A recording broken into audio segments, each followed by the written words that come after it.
Good evening, and welcome to WANA Live, the reading series of the Writers Association of Northern Appalachia.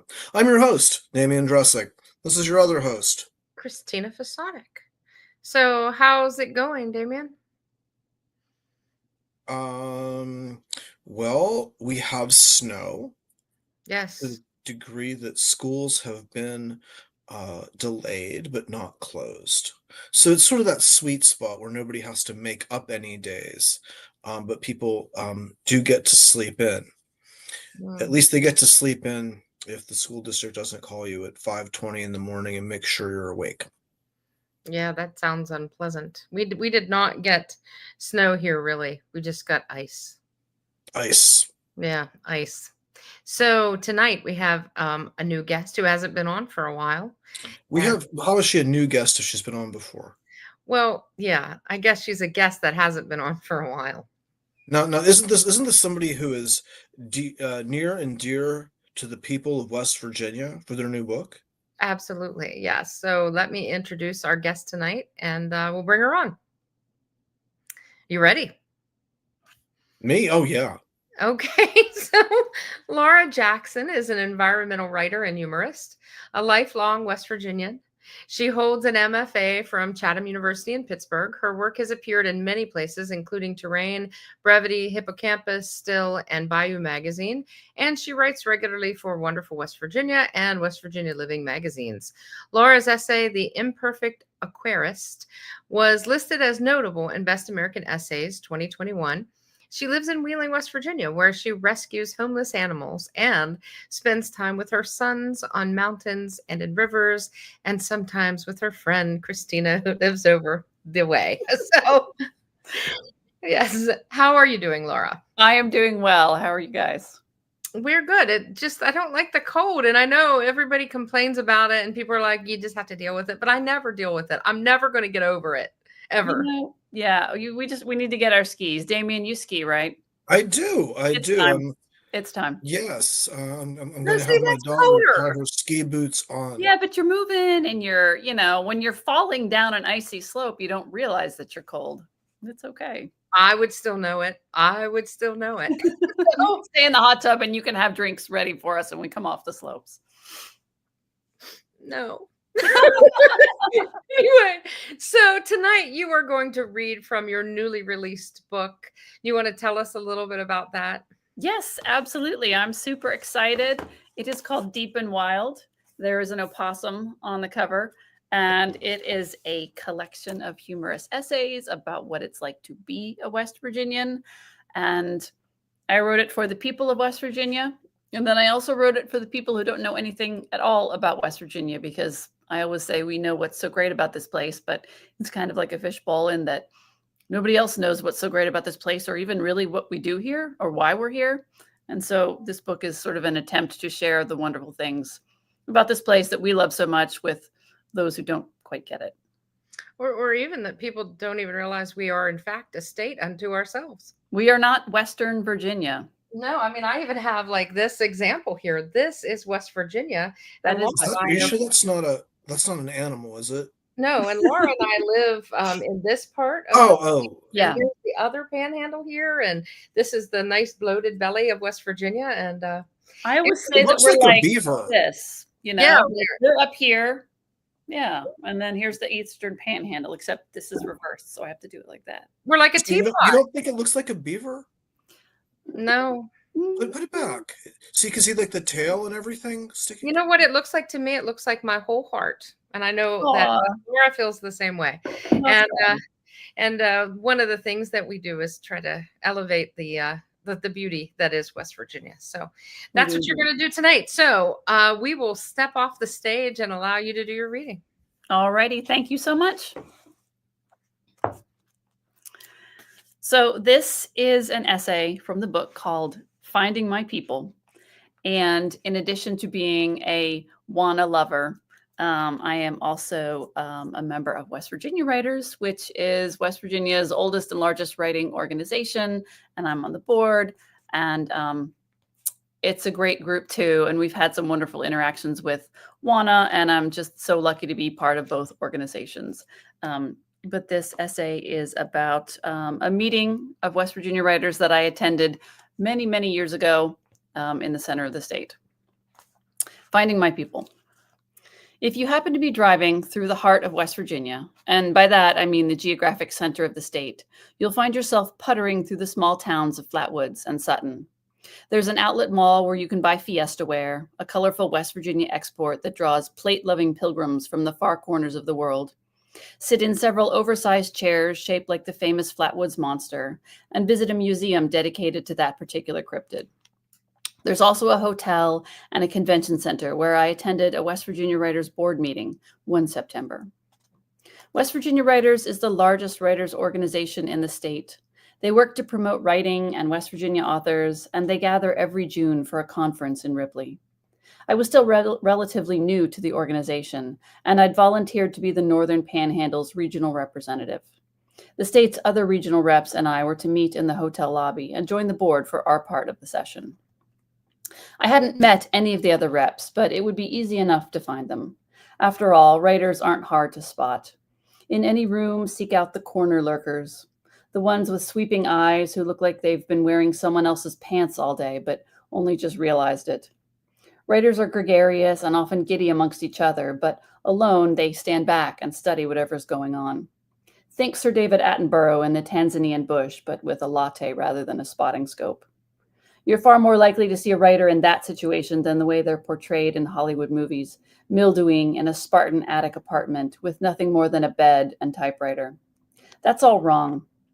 Writers can't have a bed in our writing area because we'll choose sleep over writing every time.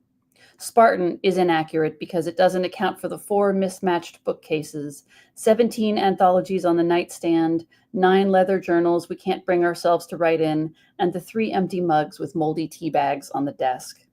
And of course, the butt pillow for gluteal support. The typewriter, however, is the most laughable element of these scenes. No writer uses them because you can't procrastinate on a typewriter. You can't switch over to another window or tab. And if you think I haven't checked Facebook 8 times over the course of the last paragraph and Googled whether Mothra's larval form could defeat Rodan if they battled underwater, you're putting way too much faith in my work ethic. What movies do get right is the general oddness of the writer. When you look at one holed up in a coffee shop, you can't decide if they're painfully introverted or simply composing a haiku about the way you just tripped on the carpet and pretended you did it on purpose. The answer is both, and rest assured, the writer tripped on the same rug 5 minutes ago, said fuck in front of a 6-year-old, and fell into a trash can. In a crowd or party, writers can sniff each other out by their mannerisms, which often reveal a blend of intrigue and terror, glazed with a light coat of self-loathing. They are, however, always studying their surroundings, namely the people, and it's an addictive habit. Everything they see goes into the creative pot, to be drawn from in an essay or story down the road. The human condition fascinates them. They digest interactions, ruminate over them, chew on them until they break down and spit them back out onto paper. Writers are basically llamas with a laptop and a nagging case of imposter syndrome. Thus, given my knowledge of myself, I was sure I could find the other West Virginia writers' regional representatives, as we were supposed to meet down in the lobby at 10 and proceed up to the conference room. At 9:55, I wandered into the conference center lobby, where I was sure to find my people. They'd be sitting in comfortable chairs, coffee mugs in hand, notebooks ready. We'd settle in and chat about the summer conference and what we were writing and what we were reading.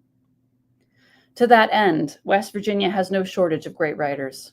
Pearl S. Buck, Homer Hickam, Irene McKinney, Brees DJ Pancake, Rebecca Harding Davis, Ann Pancake, Jeanette Walls.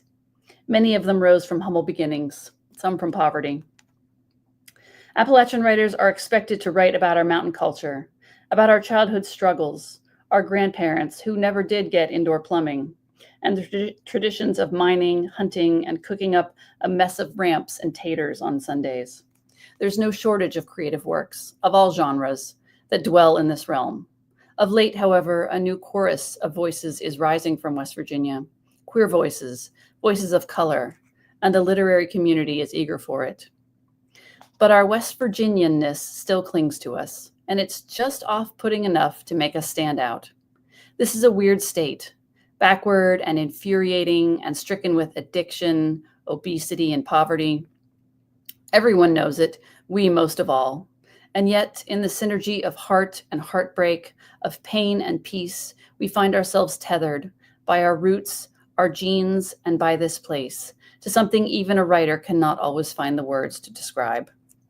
The author, Matthew Neal Null, wrote in a 2016 LitHub essay called "No One is Writing the Real West Virginia," "Few places can rival its beauty and the friendliness, toughness, and humility of its people. A place of silence, it forces one to turn inward. Certainly, Appalachia has its share of ugliness, of desperation.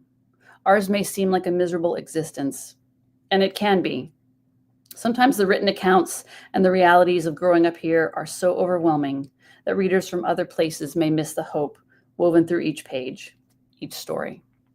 But it's there." Thank you.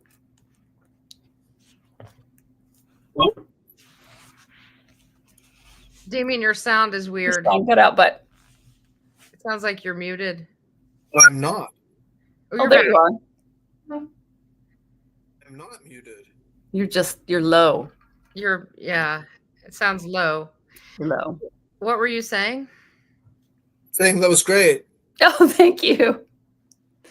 And I'd like to add that the essay takes a weird turn. I can't read the whole thing, but eventually the West Virginia Writers Regional reps find their way to the lobby in the middle of a gun convention that we didn't know was going on.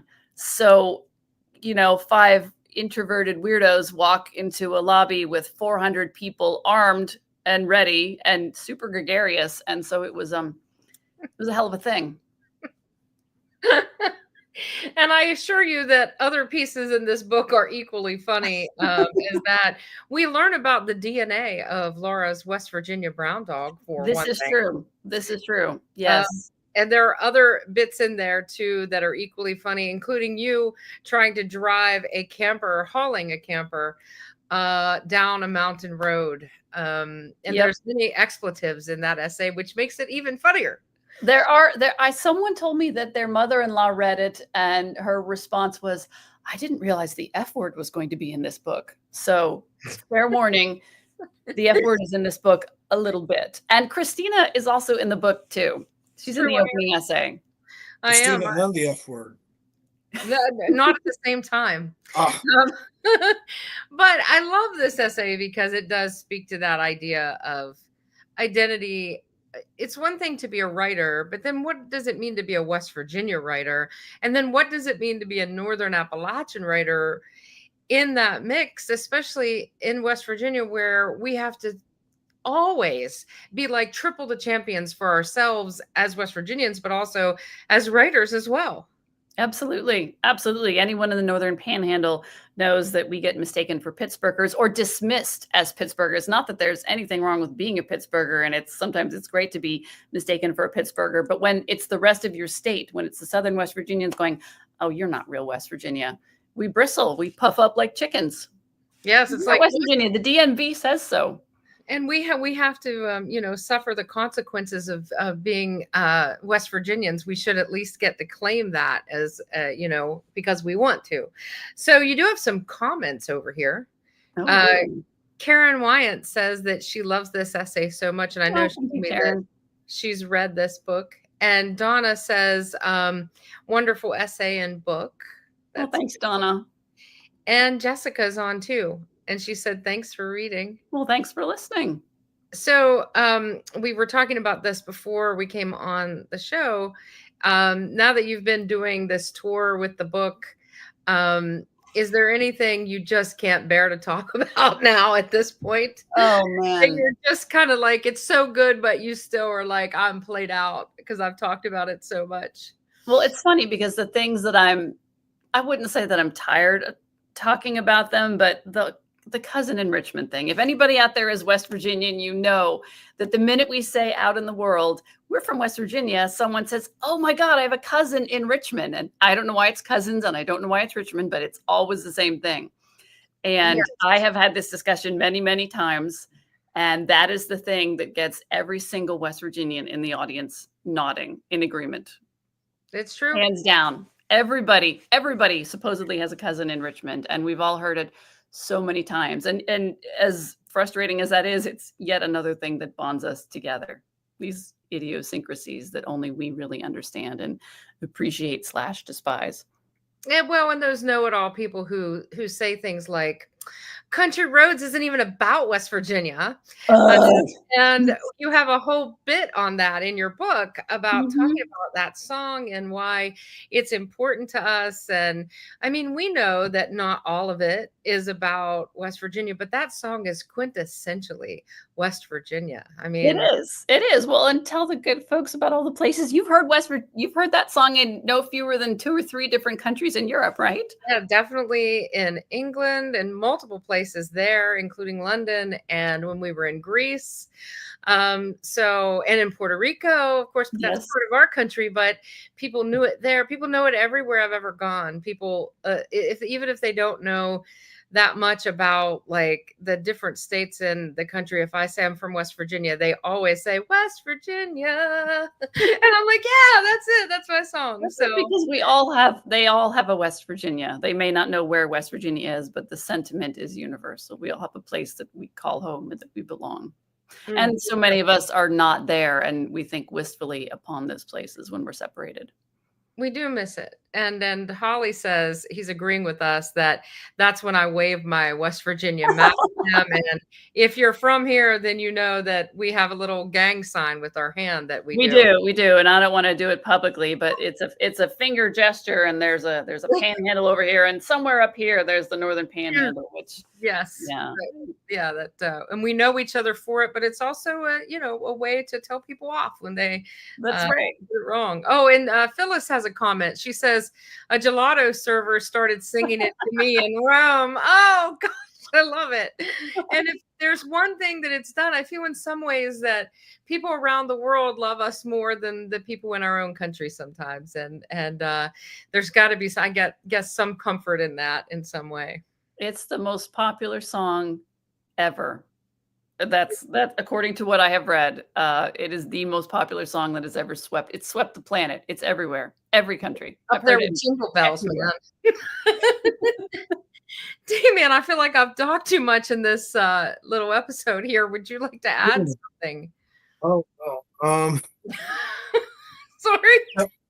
I really love the 9 leather journals. I thought you really captured something about being a writer there. Oh God, I don't want to write in there. It's just, sacrosanct, the blank page. I was amused by the plate-loving pilgrims. And I also was curious. Did Mothra come out on top? I believe Mothra always comes out on top because it's Mothra. Good to know. Yeah. Good to know. Yeah. If you're going to put your money on a horse, it needs to be Mothra. Good. I'm going to bear that in mind. And I don't offer unsolicited advice to many writers that come on our show, but I'm going to make an exception here. And I strongly think that you should copyright and have mass-produced the writer's butt pillow. And in time for Christmas this year, I think that would be a big seller. And it could say butt pillow on it. I think you're right. We could really up our game, and we could send them like a piece of foam, and they could sit on it and then send it back. And then we could make a tailored butt pillow, for your butt. Specially designed for gluteal support. Absolutely. Absolutely. That's actually a great idea. You know what? I got to go. I got to talk to my lawyer right now. If we do custom orthotics, why can't we do custom butt thotics? Right? I mean, this is a great idea. In their chairs. Yes, them in their chairs. Absolutely. Custom. Maybe that could be the WANA fundraisers, the butt pillow. Yes. Oh, and I want to end tonight by talking about 2 events that are coming up. So, West Virginia Writers, you have your annual summer conference this coming June, right? Yep, the second weekend in June. And I know that you're working on that. And is it at Cedar Lakes again this year? It will be at Cedar Lakes in Ripley. Yep. Yeah. So, and this is an annual. Hey, Cedar Lakes is really cool. If you haven't been there, check it out. Yeah, Damien, it was great. It's the most West Virginia thing ever. It is not fancy. If you're looking for fancy, this is not the place, but it is the friendliest. We're the friendliest bunch, and you can hike in the woods, and there's a pond, and you can go right under a tree, and it's the best time ever. So, and it was great when you guys came down a couple of years ago, and we mingled, and I thought it was a wonderful experience. So it was really great to have the WANA people down there too. It's nice when my worlds collide. It is. It's good to get out there in the world and share the overlap, because we're not the same organization. But we share a Venn diagram, that middle. Yes, we are a Venn diagram. Yeah. So, and we also are working on our conference in September, which will be held here in Wheeling, West Virginia at the Scottish Rite Cathedral. So we are still asking for volunteers for that. If you want to help us out and you want to do some work for WANA, we would love to have you on board. When's that meeting, Christina? We have a meeting Tuesday night at 7 p.m. on Zoom. And because we are so spread out over 5 states, it's hard for us to all get together in person, but Zoom for now. And then as we get closer to the conference date, we hope to get together in person. So that's Tuesday night at 7. Yes. Okay, Tuesday night at 7. The Zoom meeting. So if you want to attend the Zoom meeting, please message us and we'll send you the link to attend the meeting. Tuesday at 7. And if you when was it again? When was it? Was it Wednesday at 4? Tuesday at 7. Got it. Eastern time. Anyways. Oh, good to know. Yes. Thank you, Laura, for being on the show. And thank you for having me. Everybody go out. We want to show your book again so people can see the cover. Absolutely. And I'd also like to highlight this beautiful painting on my wall, painted by my best homie, Christina Fasonic. Yeah, thanks, Laura. Yeah. I'm glad. You're going to thank your publisher, Autumn House, who is located right here in Northern Appalachia. Autumn House is phenomenal. Autumn House is the best group of people ever. I'm just so lucky to have gotten to work with them. They're incredibly supportive. So great folks. Laura, thank you so much for coming on. That essay kicked a lot of ass. I'm looking forward to reading the rest of it. Well, that was the intention. That way I can get you to buy. No, it's good stuff. Really. Awesome work. Yes. I'm going to make you buy your own because you can't borrow mine. So there. Anyways. Thank you for having me. We'll see you all next week when Rick Childers will be with us to talk about his new book, Turkey Foot. So we'll see you next week, everybody. All right. Thanks.